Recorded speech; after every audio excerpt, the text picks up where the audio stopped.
High in a remote area of the Ötztaler Alps in northern Italy some 5,300 years ago, Ötzi the Iceman was shot in the back with an arrow. He was struck in a main artery, probably bled to death within minutes, and he was near perfectly preserved in the ice. He has become one of the oldest and best mummy specimens in the world, so well preserved perhaps that he is still making his mark on the lives of those trying to tell his story. The question, is the Iceman cursed?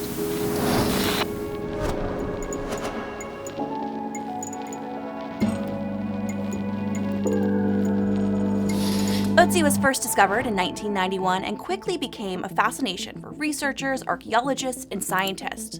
What happened to him? Who was he? What can we learn? As research began, a shocking amount of people related to the finding of the famous mummy began to die premature deaths. The first, Rainer Henn in 1992. Head of the forensic team examining Otzi, Henn was one of the first people to make close contact with the Iceman, picking up the cadaver with his bare hands to place it in a body bag. Henn died in a car crash on his way to give a lecture about his findings. This was just the beginning of the alleged curse. Not long after, Kurt Fritz, the mountaineer who led Henn to Otzi's body, died in an avalanche. He was an experienced climber who knew the area well, and Fritz was the only member of his party to be struck. A few months after Fritz's passing, the only man granted access to film Otzi's removal from the mountain, Australian journalist Rainer Hosel, died at age 47 of a brain tumor, only months after releasing an hour-long documentary of the excavation.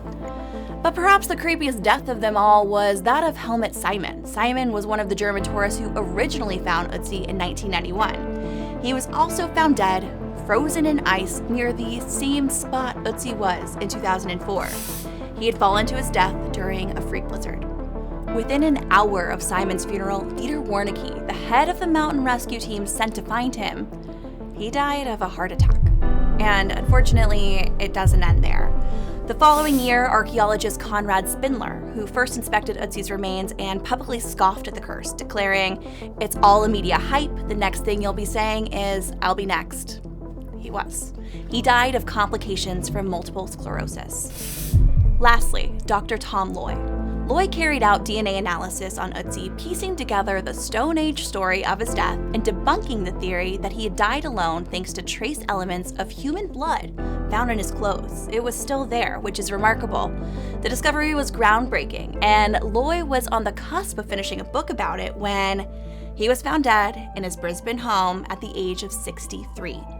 Loy didn't believe in the curse either, taking a very scientific approach to a peculiar pattern, much like his colleagues, but at 63, in fair health, and one of 7, it's fair to raise an eyebrow. However, the truth is it's easy to create patterns when you're looking for them. Many other scientists, journalists, photographers, and others have studied Otzi and gone on to live very full lives. Alas, the legend continues, and these days, Ötzi the Iceman rests in a refrigerated room at the South Tyrol Archaeological Museum in Bolzano. He attracts about 300,000 visitors a year. But do you dare put the curse to the test and visit for yourself? Possibly becoming victim number 8 of the Iceman curse. Personally, I'm gonna pass, and I'm not gonna risk it. Rather, I'm gonna learn about Otzi through the pages of Ripley's latest annual, Out of the Box. So stay safe and, believe it or not,